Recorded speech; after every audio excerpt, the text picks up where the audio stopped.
I'm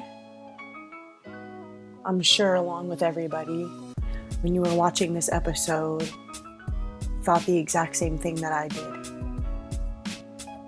If y'all watch my Grey's Anatomy reaction videos, you know that every episode, as soon as something happens, I'm like, oh, so they're going to take her off the show because she's going to do this, because this, and this. And she got in a car accident. And it's very smart how they set it up, because we didn't know that she was dating Matt, I think his name is, Matt again, which means that she has found somebody that she's happy with. She has found a Christian man. She's found somebody a man that really needs a woman around, a potential stepmother to his little baby that has never known the mother because she died in childbirth. And she was okay in the car accident, but she got out of the car and I guess she slipped and fell and went down into the water. And in the midst of my tears and with everything happening, with them like doing all this and boop, boop, boop, boop, going back and forth and all that, I was thinking, yo, she has to be brain dead and her brain is being destroyed bit by bit. And there were also moments where in my head, I was like, she's going to be okay, but she's not going to be all there. And she won't be able to be a doctor anymore if she does live.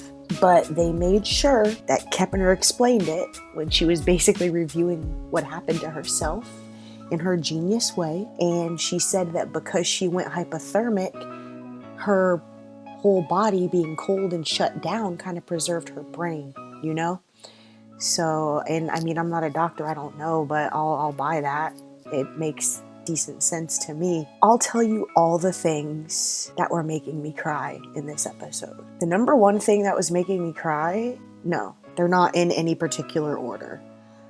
You can judge that for yourself if you want to. But everybody loves Kepner, and everybody else's reactions to her being hurt and potentially dying really messed me up. And the fact that the episode started out with her on any old day being happy and sweet and getting her little wedding planner on for Karev and Joe, and the hint of the fact that Matt said her name and we still didn't really know what that meant, and then come to find out she was in the car. I was expecting them to show like a part of the window like busted out and she like flew through the windshield or something, but we know that's not the case. And then the fact that they didn't tell Jackson was making me emotional. It was a smart thing to do, but it was just tough. And then the physical strain and the violence of them doing the compressions and everybody wanting to help, Bailey wanting to help and step in, but there was nothing that she could do. And knowing that they were all such incredible doctors, that she was getting the best of care, and it was her friends, her colleagues, her loved ones, those extraordinary, incredible doctors that saved her life and brought her back from the brink of death. In this show, 100 times, they say, yo, you got to step back from this case because it's a loved one. It was just beautiful because the doctors have such beautiful relationships with each other on this show. And it was so hard for them too. And he ran into that surgery room. He wasn't clean, he wasn't sterile, he wasn't nothing, and nobody stopped him. Him thinking that he had lost her and his new girlfriend. Regardless of that, also her potentially losing one of her colleagues and a person that she calls friend. She saw something there that nobody else saw, but that's why she's the chief of cardiothoracic. She saw something and nobody else saw it. And they were like, yo, stop. But she saw it, and she brought Kepner back. Thank you, Maggie, for that. The thought that Harriet was going to become a motherless child broke my heart. Thinking that Kepner's raising her daughter, I'm guessing, to be a Christian and to believe in God and to have all these morals Jackson's a good dude, man. I love Jackson. He's got good morals too. But as far as being a Christian and her like farming, loving way of life, her thought process, you know, Kepner is a good, genuine person. And all the stuff that she's been through in the last season and losing their baby, she's been through a lot. And Jackson not knowing how to pray in the story that she told him last week. Then it comes back around to this week. Oh, another moment where Owen told everybody to pray. He was like, I don't care who you pray to. I don't care how you do it. But you need to pray for Kepner right now. That was beautiful. And also, Jackson not even knowing how he ought to pray.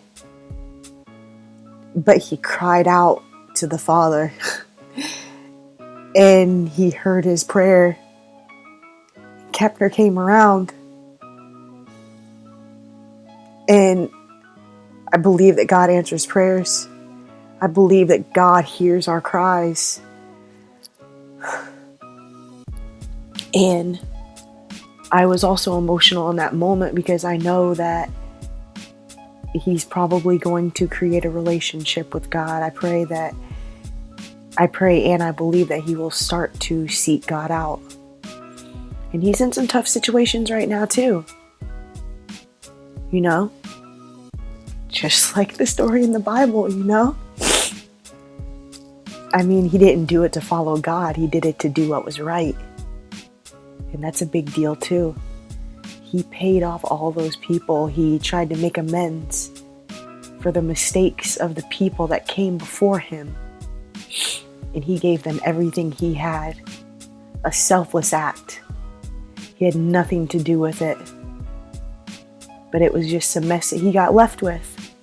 It's beautiful. I love the fact that Arizona got a new opportunity. Also, I feel like that was something that was foreshadowed in the episode. Was this a season finale? It can't be the season finale because we have not gotten official goodbyes. Like seeing them leave goodbyes for Arizona or Kepner. Kepner, she is back in love with her ex-fiance, which is a good thing. And I liked the moment where Arizona was like, they've been talking for months and they didn't want anybody to know because they didn't want him to be judged because his wife just died. But they have shared. People come together. People feel a bond in traumatic situations. You know, being able to relate to somebody after experiencing something so terrible unites people.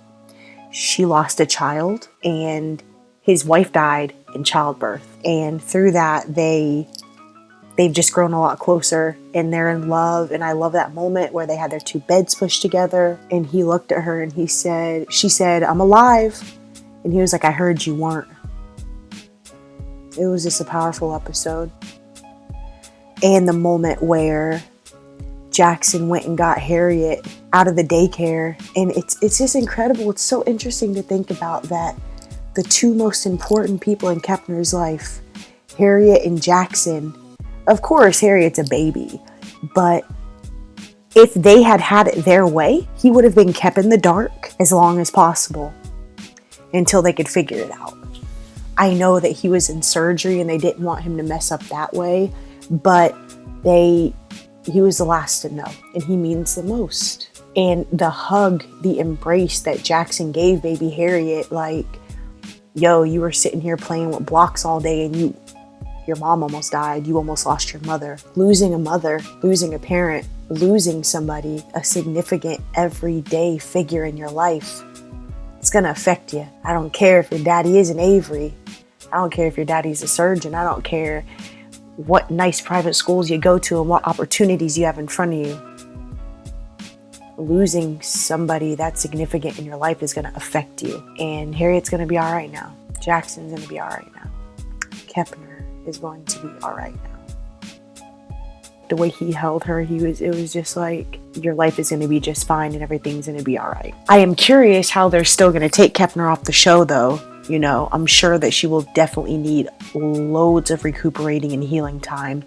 And maybe her and her boyfriend Matt will decide that they want to leave on some like huge crazy missionary trip, or they want to move to start over. But either way, that's not going to be easy because Jackson isn't going to want to be away from Harriet.